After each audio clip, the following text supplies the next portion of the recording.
ang mga kwento ng pag-ibig, kwento ng buhay at kwento ng pag-asa dito sa Barangay Love Stories. Love Stories.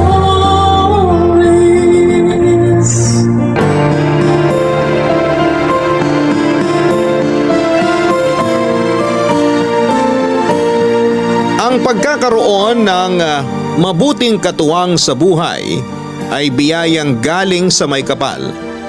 Ang pagsasama sa isang bubong ay hindi lang puro ginhawa at saya ang mararanasan dahil may kaakibat din itong hirap at mga problema.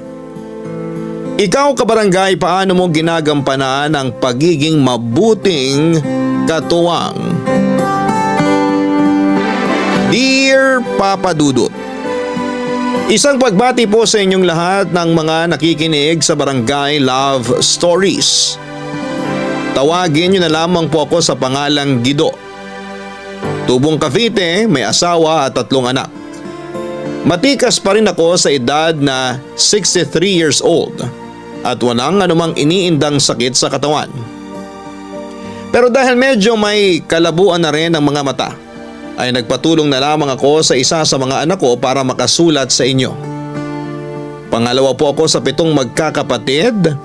Ang pinagkakabalahan ko sa kasalukuyan, maliban sa pakikinig sa inyong programa sa radyo, ay ang pagtatanim ng pinya sa maliit na lupang naipundar ko noong nagbabarko pa ako. Papadudo taong 2021, nang pumanaw ang nanay namin sa edad na 83 dahil sa sakit sa bato na hindi na namin pinaopera noon dahil na rin sa katandaan niya. Hanggang sa naratay na lamang siya sa higaan. 3 taon din kami noong nagpalitan sa pag-aalaga sa kanya bago siya pumanaw. Sa sumunod na taon ay tatay naman namin ang pumanaw sa edad na 85 dahil sa atake sa puso. Nagsimula po ang kwento ko noong 35 years old pa lamang ako. May maaayos ng trabaho ang mga kapatid ko ng panahon na yon. Ako naman na walang permanenteng trabaho ay katukatulong ng tatay ko sa bukid. Nasa 30 na ako nang sa kauna-unahang pagkakataon ay nakasakay ako sa barko bilang isang seaman. Dahil nawili na nga ako sa trabaho ko roon ay halos hindi ko na namalayan na malapit na sa mid-30s ang edad ko. Hindi man kagwapuhan pero matangkad, moreno at may katangusan naman ang ilong ko na best asset ko noon. Noong panahong yon ay wala akong kamalay-malay na tuloy na pala ang plano ng mga magulang ko. Naipagkasundo ako sa anak ng kaibigan nila na Tubong Bulacan. Sa muli kong pagbaba ng barko, nakaplano na ang pamamanhika namin. Nabigla man ako ay pumayag pa rin ako sa nangyari, Papa Dudut.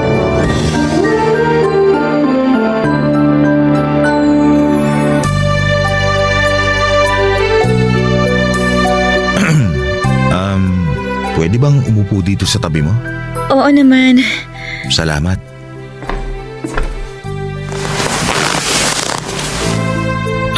Kamusta ka naman? Heto, ayos lang. Balita ko, kabababa mo lang ng barko? Oo. Mga 1 linggo pa lang.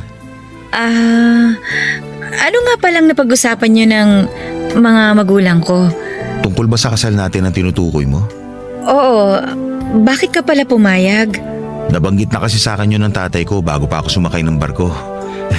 Akala ko nga, nagbibiro lang siya nung sabihin niya na ipagkakasundo niya ako sa anak ng kaibigan niya. Kaya pag uwi ko, nagulat na lang ako nung sabihin niya na mamamanhika na kami. Akala ko rin nagbibiro lang sina tatay. Mahilig kasi magbiro yun eh, kaya tinawanan ko lang yun nung una. Sigurado ka na ba sa pagpayag mo mong pakasal sa akin? Ayoko kasing isipin mo na agrabyado ka kasi babae ka.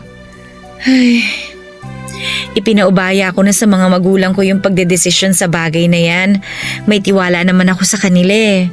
Ang bait mo naman palang anak, masunurin pa. Parehas lang tayo.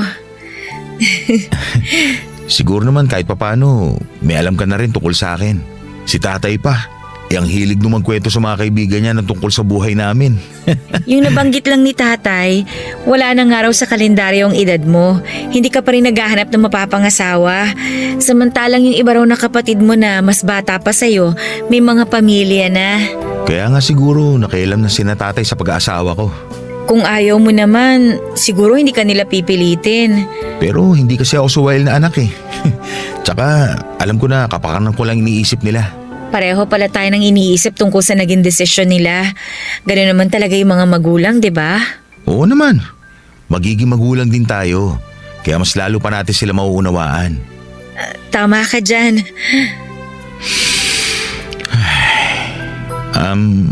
Okay lang ba kung simple lang yung magiging kasal natin?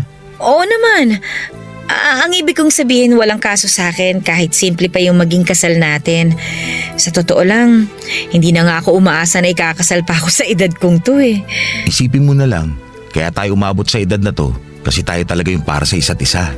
Oo nga, yun na nga lang ang iisipin ko. Gusto mo ba ulit ng makakain? Kape na lang siguro, busog pa naman ako. Ikukuha lang kita ng kape sa kusina ha. Hindi nga lang kapeng barako. Instant lang kasi ang meron. Ayos lang, kahit instant na kape. Sige, magtitimpla lang ako ha. Maiwan muna kita sandali. Siya nga pala. Kung may gusto ko pang ipabago, idagdag sa kasal natin, sabihin mo lang.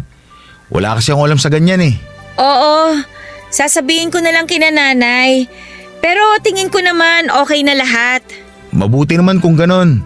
Ayoko kasi magkaroon ng aberya pag nagkataon. Oh, heto na pala ang kape mo. Konti lang nilagay kong asukal dito ha. Salamat ha. Ganito yung gusto ko sa kape, yung hindi masyadong matamis. Buti na gustuhan mo. Lalim ng buntong hininga mo ha. Para sa naman yun? Wala to. Halo-halo na kasi yung nararamdaman ko. Pero mas lamang yung kaba. Naiintindihan ko yung nararamdaman mo. Pareho lang naman tayo. Huwag ka mag-alala. Magsisikap ako para maitaguyod ko yung sisimulan nating pamilya.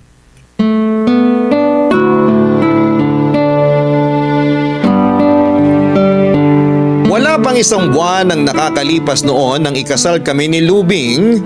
Napakabilis na mga pangyayari, Papa Dudut. Tanging pamilya at malalapit na kaibigan lamang ang imbitado sa kasal namin. Simple lamang ang naging seremonyas. Pero nang ibabaw ang simpleng ganda ni Lubing na binagayan pa ng wedding gown na suot niya. Lalo pang tumingkad ang pagkamorena niya sa gown na yon. Ang suot ko namang barong Tagalog ay siya ring ipinangkasal ng tatay ko noon.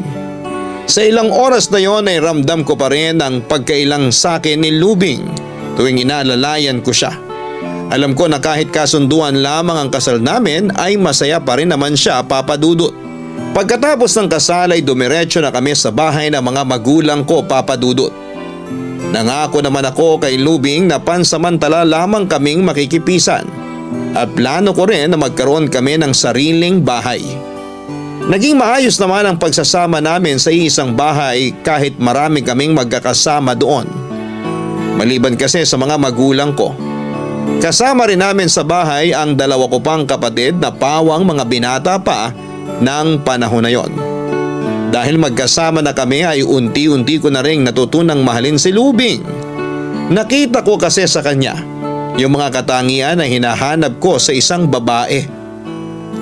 Matapos nga ang 4 na buwan kong bakasyon, tinawagan na ako ng agency sa Maynila para sabihin na naka-line up na ako para sa pagsampang muli ng barko. Nang panahon na yon ay nagdadalang tao na rin si Lubing, Papa Dudut.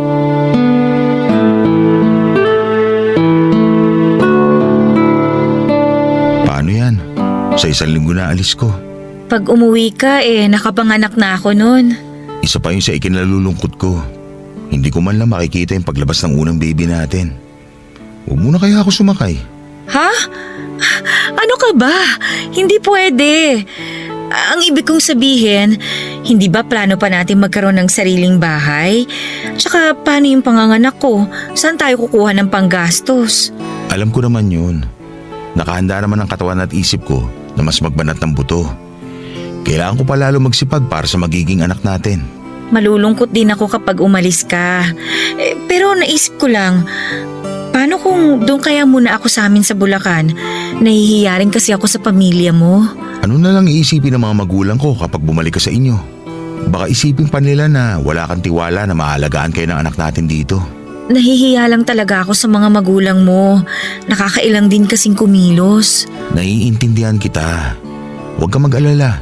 Hindi magbabago pakikitungo nila sa'yo rito. Ay, sa bagay, mabilis lang naman yung 1 taon. Basta ingatan mo sarili mo ha. Huwag ka masyado magkikilos. Iwasan mo rin magbuhat ng mabigat. Hayaan mo lang na sila ang kumilos dito sa bahay. Pwede ba yun? Baka sabihin naman nila senyorita ako dito. Maiintindihan naman nila yon. Buntis ka eh. Kapag ba nasa barko ka na, makakatawag ka pa dito sa bahay? May telepono naman sa barko. Pwede kaming tumawag gamit yung satellite. Iko-connecta sa pinakamalapit na bansa, tapos iko-connecta naman dito sa Pilipinas. Kaya lang, masyadong mahal yun. May bayad pala. Kala ko naman libre kayo nakakagamit. Pero kahit mahal, tatawag ako kahit paminsan-minsan para makumusta ko kayo dito. Mahirap ba yung trabaho mo doon? Oo, mahirap. Isipin mo kung 17 lang kayo sa barko, kayo-kayo lang ang magkakasama. Kayo-kayo lang din ang nag-uusap. Minsan nag-aaway pa kayo. Tapos, buong 1 taon, nasa gitna lang kayo ng dagat. Bakit kasi yan ang pinili mong trabaho? Gusto ko rin kasi makarating sa iba't ibang bansa. Tapos, malaki-laki rin yung kinikita. Sa hirap makaharap ng trabaho dito, kung magkaroon man, di rin naman ganun kalaking sweldo. Kahit mahirap ang trabaho mo maswerte ka pa rin. Biruin mo nakakarating ka sa iba't ibang bansa. Alam mo ba na 30 na ako nung unang sampa ko ng barko? 10 taon din hinintay ko. Siguro, kapalaran ko talaga maging seaman. Siguro nga. Madalas ko nun marinig sa mga magulang ko na kapag daw nakalaan sa'yo, talagang mangyayari kahit gaano pa yun katagal. Nga pala, napansin mo siguro na medyo may kasungitan si nanay, di ba? Pagpasensya mo na lang. Huwag mo na lang pansinin. Susubukan ko. Nakikita ko nga siya minsan na sinusungitan si tatay mo, pero tinatawanan lang siya. Mabait kasi talaga si tatay. Ang swerte mo naman sa tatay mo. Siya nga pala, sa palagay mo kaya pagbalik mo, pwede na tayo makapagpatayo ng kahit na maliit na kubo lang? May ipon na rin naman ako kahit papano. Tsaka, hindi kubo yung bala ko ipatayo para sa atin. Yung lupa sa harap nitong bahay, malapit sa mga puno ng mangga, doon ko balak magpatayo ng bahay. Tsaka alam na ni tatay at pumayag na rin siya. Sakali nga na kulangin pwede naman muna ako manghiram ng pera. Baka isipin mo minamadali kita na magkaroon tayo ng bahay ha. Kung hindi pa talaga kaya, makakapaghintay pa naman ako Wala akong iniisip na ganun ha. Tsaka natural lang yung gusto mo na magkabahay kasi mag-asawa na tayo. Maraming salamat ha. Para saan naman yung pasasalamat mo? Sa pagiging mabuti tsaka responsableng asawa, kahit na pinagkasundo lang tayo. Parang teleserye no? Hindi nga lang tayo mayaman. Pero alam mo, maswerte pa rin nga ako kaysa dun sa mga kakilala ko na ikinasal sa karelasyon nila. Matinong lalaki yung napangasawa ko tsaka may maganda ring trabaho. Tuwing tinatanong ako ni na tatay kung kailan ko raw balak mag-asawa, lagi ko sinasabi no na gusto ko muna magkaroon ng maayos na trabaho. Para naman makaipon muna ako. Ayoko kasi na pati yung perang pangkasal ko sila pa yung magbibigay. Kaya nga proud ako sa'yo Kahit simple lang yung naging kasal natin, malaki pa rin ang nagastos mo. Kaya kahit sabihin mo na biglaan yung kasal natin, sigurado ako maibibigay ko sa iyo yung kasal na pangarap ng kahit sinong babae. Ang maipapangako ko naman sa'yo, magiging mabuti akong asawa at magiging ulirang ina sa mga magiging anak natin. Pangako ko naman na lalo ako magsisipag para sa magiging anak natin. Papadudot makalipas nga noon ng 1 taon, ay umalis na ako para muling sumakay ng barko. Gusto ko sanang si Lubing ang maghatid sa akin sa airport pero masela ng kanyang pagbubuntis ng mga panahon na yon. Ang 2 kapatid ko na binata na lamang ang naghatid sa akin sa airport. Bago ako umalis ay katakot-takot na bilin ang ginawa ko kay Lubing at maging sa mga magulang namin. Nagbilin din ako na magpadala ng sulat si Lubing para malaman ko ang lagay nilang mag-ina. Nais ko rin kasi na kahit wala ako sa kanilang tabi, alam ko pa rin ang nangyayari sa kanila, lalo na sa unang anak namin. Inabot ng 1 taon bago ako muling nakauwi sa amin, Papa Dudut. Sa mga panahong magkalayo kami, nakatanggap ako ng 5 sulat galing kay Lubing. Ang isa sa mga sulat ay natanggap ko noon ay nang sabihin niyang nagsilang siya ng malusog na sanggol na lalaki. Walang pagsidla ng saya na nararamdaman ko noon. Parang gusto ko nang ipagsigawan sa buong karagatan ang magandang balitang natanggap ko. Maging ang mga kasamahan ko noon ay masayang masaya para sa akin. Naging kainip-inip naman para sa akin yung mga sumunod na araw at buwan sa barko dahil mas lalo akong nasabik na makauwi para makita na ang mag-ina ko. Gaya ng ginagawa ko nung wala pa akong asawa. Hindi ko pinapaalam sa pamilya ko tuwing uuwi ako, lalo na kay Lubing. Gusto ko kasi siyang sorpresahin. Pero hindi ko akalain na ako pala ang masusorpresa noong panahon na yon, Papa Dudut. Barangay Love Stories. Barangay Love Stories.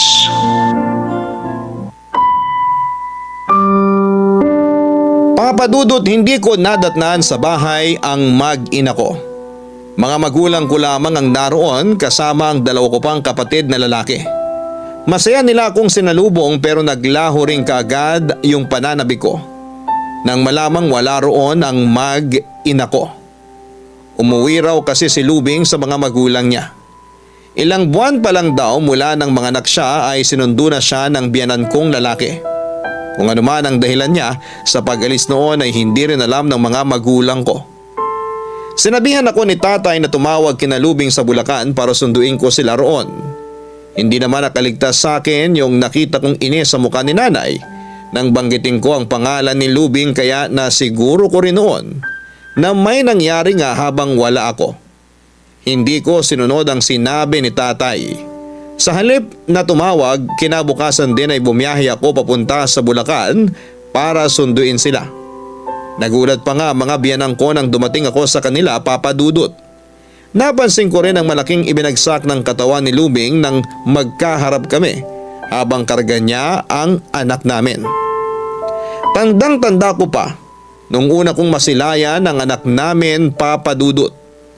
Dama ko ang kaba nang kargahin ko ito sa unang pagkakataon. Hindi ko rin namalaya na tumutulo na pala ang luha ko ng mga oras na yon. Ganon pala ang pakiramdam ng isang ama. Nag-usap din kami ni Lubing ng masinsinan. Sinabi niya sa akin na nahihirapan daw talaga siyang makisama sa pamilya ko. Lalo na kay nanay na may kasungitan naman talaga noon. Nangako na lamang ako kay Lubing na asikasuhin ko na lamang ang pagpapatayo namin ng bahay para makalipat na kami kaagad. Pumayag naman siya at kasama ko na rin siya noong umuwi sa bahay namin sa Cavite, Papa Dudut.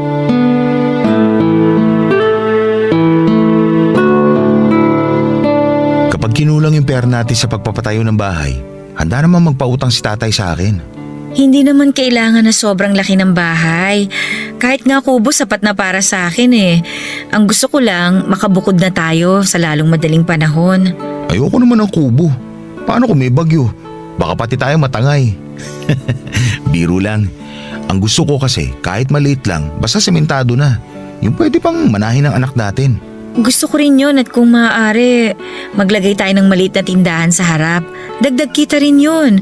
Gusto ko rin kasing may ginagawa maliban sa pananahi. Kaso sabi mo nga, kulang ang budget mo. Kaya nga mangungutang muna tayo kay tatay. Ikaw kasi, atat ka nang bumukod eh. Ako lang ba yung atat na bumukod ng bahay? Di ba gusto mo rin naman? Oo naman. Pero sana, hinintay mo muna yung pag-uwi ko. Hindi yung basta ka na lang nagpasundo sa tatay mo. Akala tuloy ni na tatay, hindi mo sila gustong kasama sa iisang bubong. Ay, hindi ko na kasi kayang pakisamahan ng nanay mo eh. Lahat na lang pinakikialaman. Ultimo pagpapatulog ko sa anak natin at saka kung paano ko aalagaan. Lahat na lang. Hinaan mo nga boses mo, baka marinig ka. Nasa baba lang sila. Nagmamalasakit lang naman sila sa'yo kasi wala ako sa tabi nyo. Pasensya ka na ha. Gusto ko lang namang sabihin sa'yo yung sama ng loob ko para mas maintindihan mo. Naiintindihan naman kita. Kaya lang sana, intindi mo rin si nanay. Pasensya na. Siguro nga hindi lang ako marunong makisama. Hindi ako sanay tumira sa ibang bahay eh. Masasanay ka rin. Gusto ko lang naman ituring niyo ng pamilyang isa't isa. Pamilya naman talaga ang turing ko sa kanila. Medyo nahihirapan lang ako na pakisamahan ng nanay mo. Ganun lang talaga siya. Pero malambot ang puso nun. Kung dito pa rin tayo sa mga magulang mo titira, ayos lang naman sa akin yun. Konting panahon na lang naman hihintayin natin at makakabukod na rin tayo. Sa 1 linggo, magpapa-estimate na ako sa gagawa kung magkano yung aabuti ng gastos. Talaga? Oo, kaya huwag ka na masyado mag-isip. Intindi mo na lang yung anak natin. Ano nga palang sabi ng mga magulang mo? Wala naman. Tsaka, yung pagtatayuan naman natin ng bahay kaparte ko sa lupa. Baka kasi isipin nila na minamadali kita sa pagkakaroon ng bahay. Bago pa ako sumakay ulit nun ng barko, kinausap ko na si tatay tungkol sa plano ko. Wala naman siya naging tutol, maski nga si nanay. Akala ko kasi sa'yo pa rin sila umaasa. Kasi ikaw yung may magandang trabaho sa inyong magkakapatid. Hindi ganun yung mga magulang ko. Di porke ako'y nag-abroad sa akin na sila aasa. Oo, nagbibigay ako pero hindi nila ako inuobliga. Kita mo nga, ang laki ng sakahan ni tatay. Kung bibigyan mo pa rin sila at yung mga kapatid mo, kahit may pamilya ka na, wala namang kaso sa akin yun eh. Ngayon na may pamilya na ako, syempre kayo na yung prioridad ko. Ewan ko ba? Simula nung makapanganak ako, ang bilis uminit ng ulo ko. Ang dali ko ring magdamdam. Normal lang daw yan, sabi ni ate. Napansin din kasi ni ate yung pagbabago mo. Pinayuhan pa nga ako na habang nandito ako intindihin ko muna kayo mag-ina ko.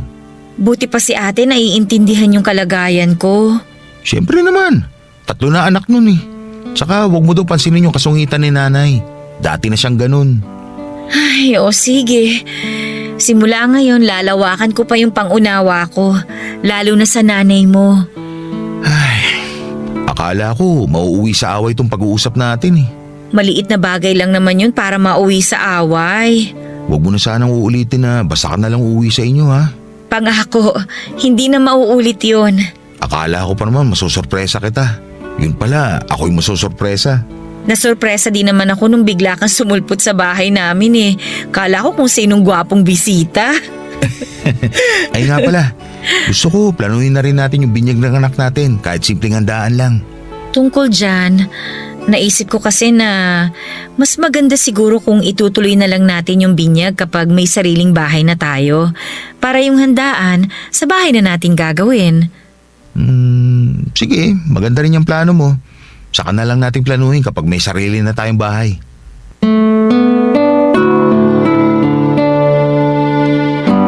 Matapos ma-estimate ang mga gagastusin ay agad na ring inumpisahan ang pagpapagawa sa bahay namin, Papa Dudut.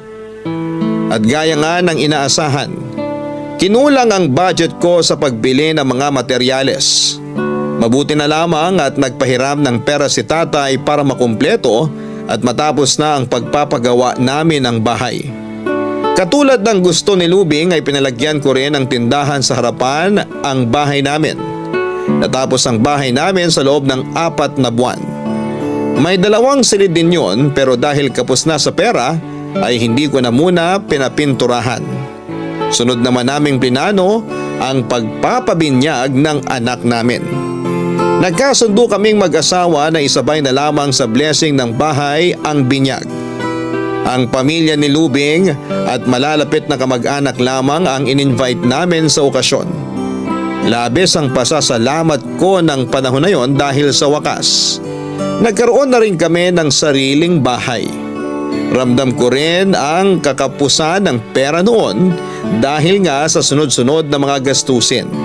Kaya naman sinabi ko kay Lubing na muli akong sasampa ng barko para mabayaran ang mga utang namin at makapag-ipon ulit. Agad naman siyang pumayag sa desisyon kong yon, Papa Dudut. Naging mahirap sa akin ang muling pag-alis.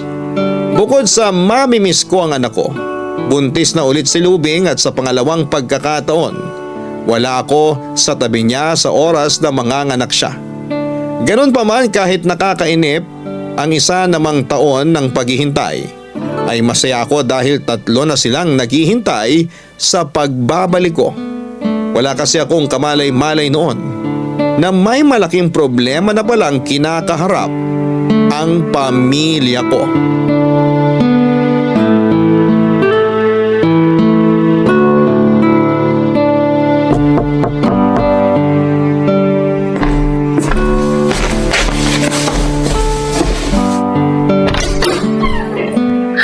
Gido!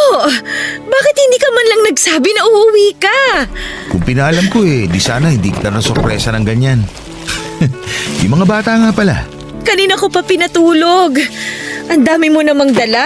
May maleta na, may mga plastic pa. Mga pasalubong kasi laman nito mga plastic. Maraming laruan dito para sa mga bata. Sana makabawi ako sa kanila kahit dito man lang. Meron din para kay nanay. Salamat sa pasalubong, ha? Ay, teka, naghapunan ka na ba? Ipagluluto kita ng ulam. Kanin lang kasi ang natira kanina eh.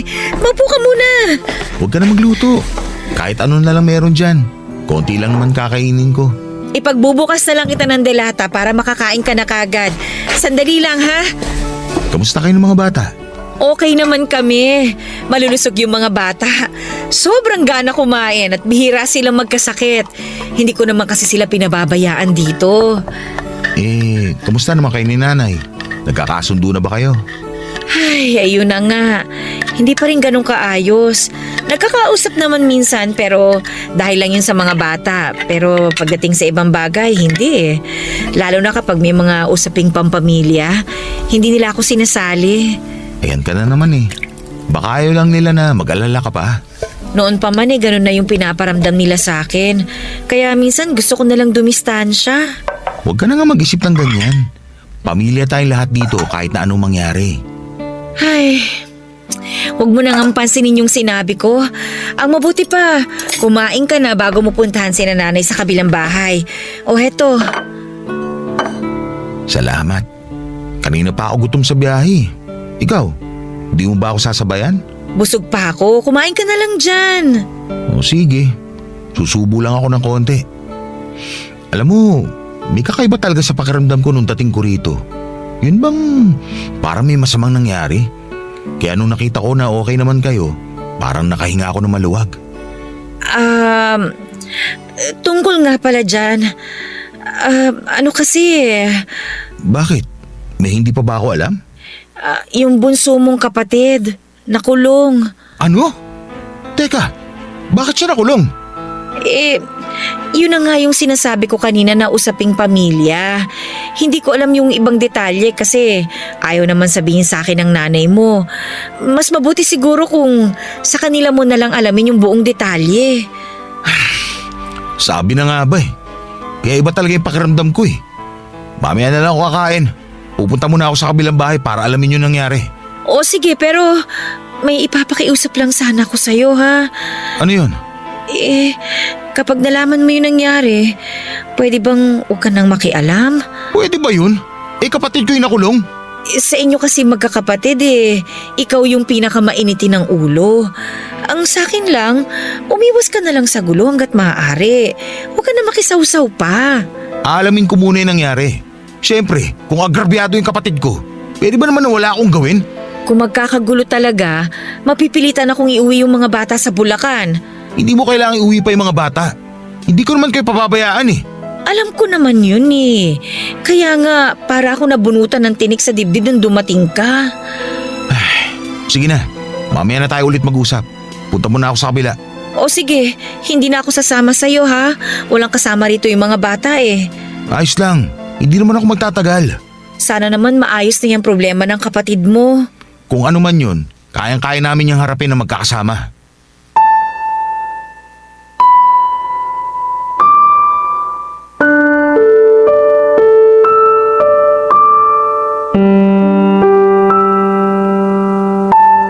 Papadudot gaya ng inaasahan ko ay tuwang-tuwa ang mga magulang ko at kapatid ko sa biglaan kong pagdating.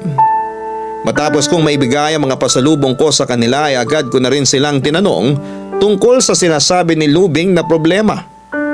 Nung una ay halos hindi ako makapaniwala na nagawa yon ng kapatid ko.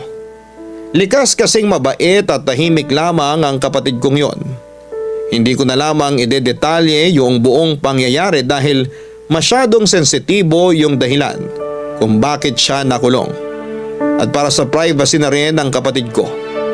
Pero masasabi ko na ang problema na yon ang pinakamatindi sa lahat ng sumubok sa katatagan at pagkakaisa ng buong pamilya ko. Dahil sa pangyayaring yon, pansamantala muna akong natigil sa pagbabarko hanggang sa tuluyan na nga akong hindi nakaalis at inabot na rin yon ng ilang taon. Sa pagpasok ng taong 2007, may lupang inalok sa akin ng isang malayong kamag-anak namin, Papa Dudut. Mura pa noon ang bentahan ng mga lupa sa amin. Nagka-interes akong bilhin yon na sinang-ayunan naman ni Lubing. Kaya naman, nagpinyahan na lamang ako para may aasahan pa rin kita. Hindi rin noon nasunod ang plano na dalawa lamang ang magiging anak namin. Muling nabuntis si Lubing at babae naman ang anak namin sa pagkakataong yon. 10 taon na noon ang panganay namin at 9 naman ang pangalawa. Naging maayos naman ang lahat kahit na bago na ang takbo ng buhay namin dahil tumigil na ako sa pagbabarko, lalo na sa pinansyal na aspeto. Tumulong din kasi sa amin ng nakababatang kapatid ni Lubing na nasa abroad noon.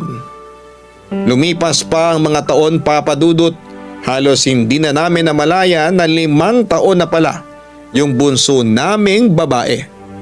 Hanggang sa dumating ang isang trahedya sa pamilya ni Lubing. Pumanaw ang tatay niya. At dahil 2 lamang silang magkapatid at nasa abroad ang isa, napakiusapan siya na samahan muna ang nanay nila sa Bulacan kahit pansamantala lamang. Pumayag naman ako at naiwan ako sa bahay namin sa Cavite para sigasuhin ang mga tanim kong pinya. 1 beses kada buwan kung dalawin ko ang mag-ina ko sa Bulacan. Doon na rin nag-aral ang mga bata. Kalaunan ay nag-apply na rin ang trabaho si Lubing bilang mananahi. Ang idinahilan niya sa akin ay ang pagkainip niya sa bahay ng nanay niya. Hindi nagtagal ay unti-unting lumamig ang pagsasama namin ni Lubing, Papa Dudut. Barangay Love Stories. Barangay Love Stories.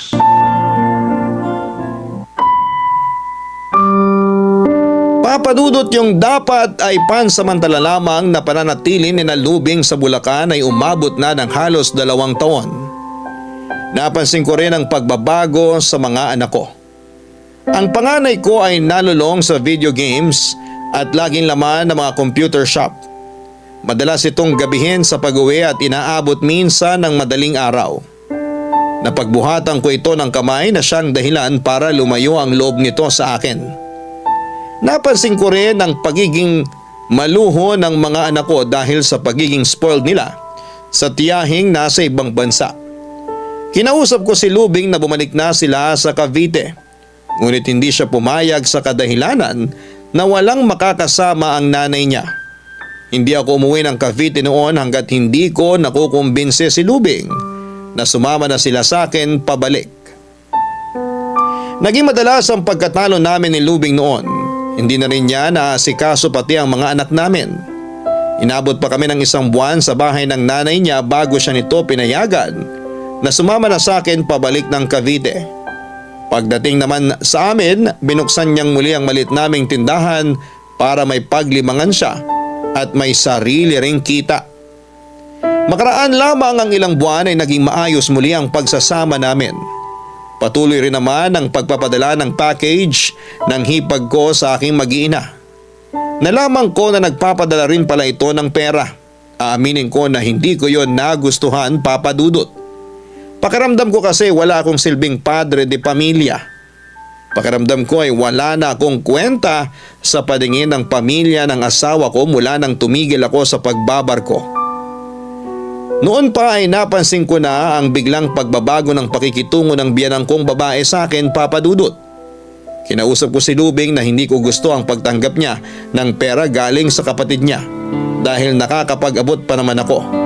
Pero hindi ko akalain na mauwi rin pala yon sa isang pagtatalo.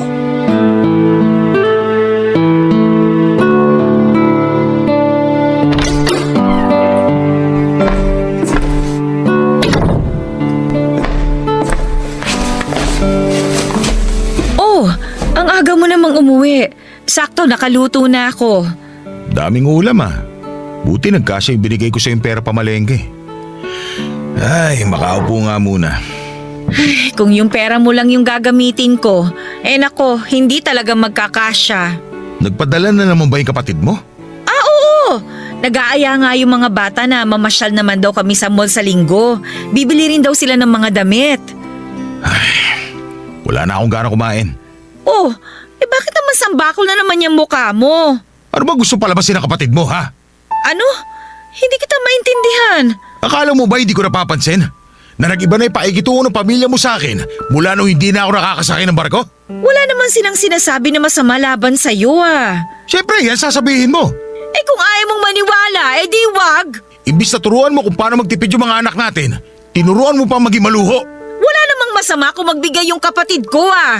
Tiyahin naman nila yon. Buti nga nakakakain sila sa mamahaling restaurant at saka nakakabili ng mga branded na damit eh. Anong gusto mo? Magmukhang gusgusin yung mga anak natin? Hindi yun ang pinupunto ko. Gusto kong mamuhay ng simple yung mga bata. Ayoko maghangad sila ng higit pa sa kaya ko ibigay. Gusto mo kasi itulad sa'yo eh. Ah, ganon. Kung ganyan palang tingin mo sa akin, tigilan na natin tong usapan na ito. Hindi pa ako tapos. Wala naman kasing kwenta yung sasabihin mo eh. Pride lang kasi yung pinapairal mo. Hindi mo matanggap na hindi mo kayang ibigay yung mga luho na gusto ng mga anak mo. Kaya nga, mas mabuti na turuan natin sila makontento kung ano lang yung kaya nating ibigay. Paano kung magkaroon na ng pamilya yung kapatid mo? Hindi habang buhay, kaya niyang ibigay yung gusto ng mga anak natin. Kaya nga eh. Habang wala pang pamilya yung kapatid ko, ibinibigay na niya lahat ng gusto ng mga pamangkin niya. Ang sabihin mo, gusto mo rin. Kasi naikinabang ka rin. Anong masama doon? Kapatid ko naman siya. Kesa naman maghintay ako kung kailan mo ako bibigyan ng pambili ng damit. Ni panty nga hindi mo ako mabilan eh. Magsasabi pa lang ako, ang dami mo na kagad kuda. Alam mo naman na hindi tayo ganun kaluwag sa pera ngayon. Akala ko ba naiintindihan mo yun? Ang prioridad ko ay yung pagkain natin sa araw-araw at yung pag-aaral ng mga bata. Kailan tayo luluwag sa pera? Kapag parehas na tayong uugod-ugod, ganun ba? May tindahan ka naman ah. Nananahi ka rin minsan. Hindi pa ba sapat yun sa'yo? Hindi ko na nga pinakikailaman yung kita mo eh. Akala mo naman napakalaki ng kita ng tindahan at ang pananahi ko. Halos dito na rin naman sa bahay na pupunta. Huwag ka mag-alala. Malapit na rin yung anihan ng pinya.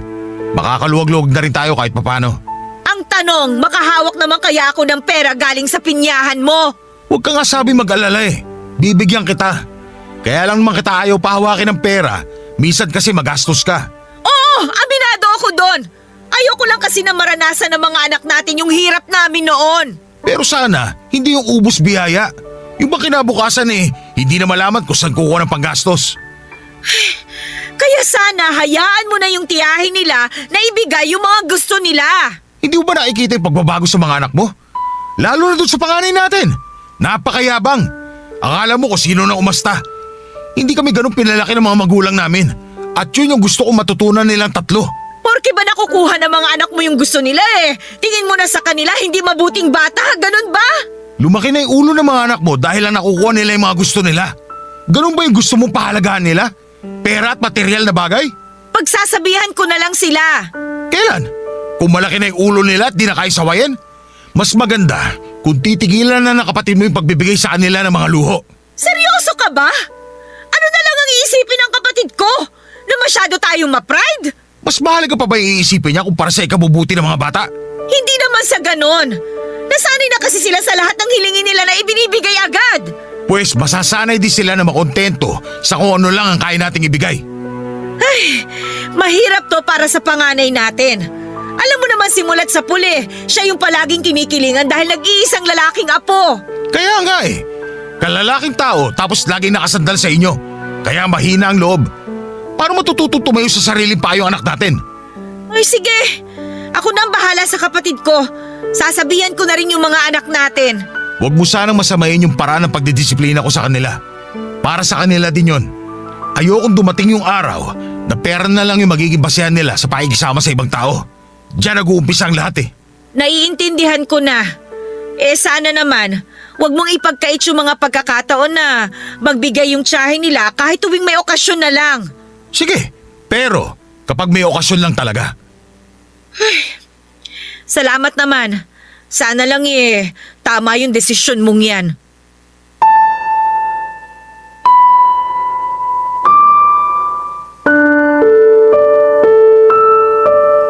Papadudot alam ko na may tampo sa akin si Lubing sa kabila ng maayos na pagtatapos ng usapan naming yon. Isa yun sa ugali ni Lubing na madalas naming hindi na pagkakasunduan. Nung tumigil ako sa pagbabarko ay mas nakilala ko ng mabuti yung pag-uugali niya. Hindi rin siya maasikaso sa akin at sa mga anak namin. Kadalasan ako ang bumabangon sa umaga para ipagluto ang mga bata bago pumasok sa eskwela. Tanghali na kasi siyang bumangon at kakain na lamang. Pero sa kabila noon, inunawa ko na lamang siya. May isang hapon nga na dumating ako galing sa pinyahan. Narinig kong kinakausap ng panganay naming anak si Lubing. Tinatanong nito Papa Dudut kung bakit hindi pa rin ibinibigay ng tiyahin ang bagong cellphone na hinihingi nito. Nahihirapang magpaliwanag si Lubing sa anak namin na hindi tamang humingi ng ganon kamahal na cellphone sa hipag ko. Ilang beses na sumagot ng pabalang ang anak namin Papa Dudut. Napailing na lamang ako noon habang nakikinig sa pagtatalo nilang mag-ina. Hindi rin ako nakialam sa pagdidisiplinang ginagawa ng asawa ko.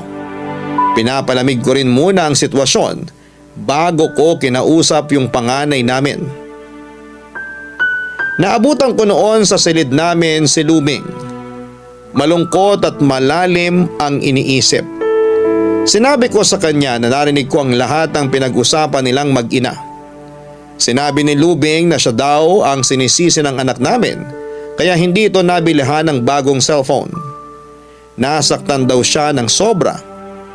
Noong sa kauna-unahang pagkakataon ay sagot-sagutin siya ng anak namin. Niyakap ko na lamang si Lubing habang sinasabi na mapagtatanto din ang anak namin na mali ang ginawa nitong pagsagot. Simula nang kinausap ni Lubing ang kapatid niya, tumigil na ito sa pagbibigay tuwing humihingi ang mga anak namin Papa Dudut. Naunawaan naman ng hipag ko ang nais kong mangyari. Kinausap ko rin ang masinsina ng mga anak ko na hindi magandang ugaliin ang paghingi ng material na bagay na hindi nila pinaghirapan. Ginawa kong halimbawa ang sarili ko na sa kabila ng hirap na dinanas ko, mas pinili ko pa rin ang makontento sa kung ano lamang ang meron ako. Sinabi ko rin na nais kong matutunan nila ang pakikipagkapwa-tao nang hindi tumitingin sa kanilang katayuan at huwag silang mabulag sa material na bagay na panandalian lamang sa mundong ito.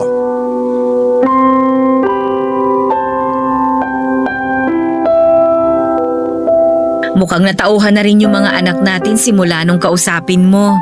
Sabi ko nga sa'yo, kailangan lang silang pangaralan. Pasensya ka na ha. Parang ako pa kasi yung dahilan kung bakit sila nagkaganon. Ang mahalaga naman, namulat ka rin sa katotohanan na hindi material na bagay yung nagpapasaya sa tao. Minsan, yung pa'y nagiging dahilan para magbago ang isang tao. Ay, naiintindihan na kita. At saka, mas masarap pa rin na paghirapan muna yung isang bagay bago makuha. Totoo yan. Mabuti na lang naging maagap tayong ipaunawa yung bagay na yun sa mga anak natin. Oo naman, bata pa sila. Ay, oo nga pala. Malapit na ang wedding anniversary natin. Sa 1 linggo na nga pala yun, no? Gusto mo bang lumabas tayo ng mga bata? Magluto na lang tayo dito sa bahay. Gastos lang kapag lumabas pa tayo eh. Aba, natututo ka na ata maging praktikal ah. Kailangan eh. Lalo't magkukuleyo na yung panganay natin. Huwag ka mag-alala sa pag-aaral ng mga bata. Lahat sila makakapagtapos ng pag-aaral. Ako nang bahala. Hindi naman ako masyadong nag-aalala. Alam ko naman na magagawa natin silang pag-aralin. Ganyan dapat. Laging positibo mag-isip. Marami akong natutunan sa'yo, lalo na sa aspeto ng buhay. Natutuwa naman ako marinig sa'yo yan.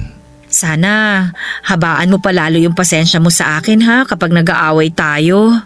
Normal na sa mag-asawa yung mag-away. Ang mahalaga naman hindi natin pinatatagal. Habang nagtatagal yung pagsasama natin, lalo ko napatunayan na napakaswerte ko talaga sa'yo. Swerte rin naman ako sa'yo ah. Sige na nga, pareho tayong swerte sa isa't isa.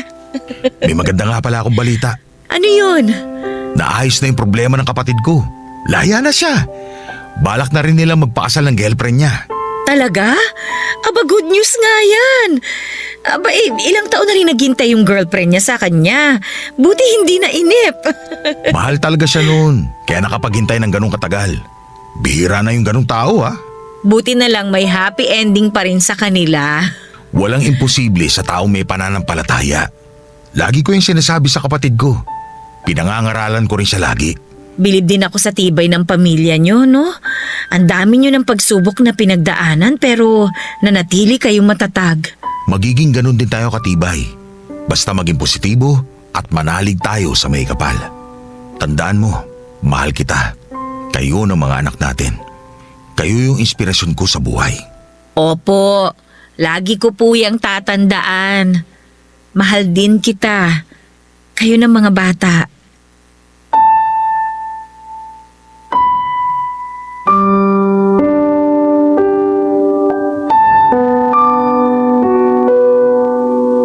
Lalong pinagtibay ng panahon ng samahan namin ni Lubing bilang mag-asawa, Papa Dudut. Kabi-kabila man ng mga pagsubok na dumating sa amin, laging positibo ang pananaw namin na malalampasan rin namin yon. Tuloy pa rin naman ako sa pagpipinya at si Lubing naman sa kanyang tindahan.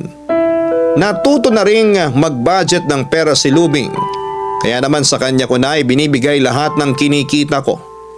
Tuwing nasa pinyahan ako, lagi akong nagpapasalamat sa Diyos sa pagbibigay sa akin ng hindi man perpektong katuwang sa buhay ay isa namang mabuting asawa at ina ng mga anak namin. Sa ngayon, kami na lamang ni Lubing ang magkasama dito sa bahay. Ang panganay at pangalawang anak namin ay may kanya-kanya na silang pamilya at malayo ang bahay sa amin. Ang bunso naman naming anak sa Maynila nagtatrabaho at bibihira na lamang umuwi. Simula nang marinig ko sa radyo ang programa ninyo, ay hindi ko na pinalampas ang pakikinig sa inyo, Papa Dudut. Maging si Lubing ay nawiwili na rin na makinig sa inyong programa. Araw-araw din naming inaabangan ang Barangay LS 97.1 kung kailan namin mapapakinggan ang kwento naming dalawa. Hanggang dito na lamang ang paglalahad ko ng kwento ng buhay at pag-ibig namin ni Lubing. Maraming salamat po and more power sa inyong programa. Ang inyong forever kapuso at kabarangay, Gido. Nagustuhan ng iyong napakinggan? Ituloy yan via live stream sa www.gmanetwork.com/radio. Barangay LS 97.1 Forever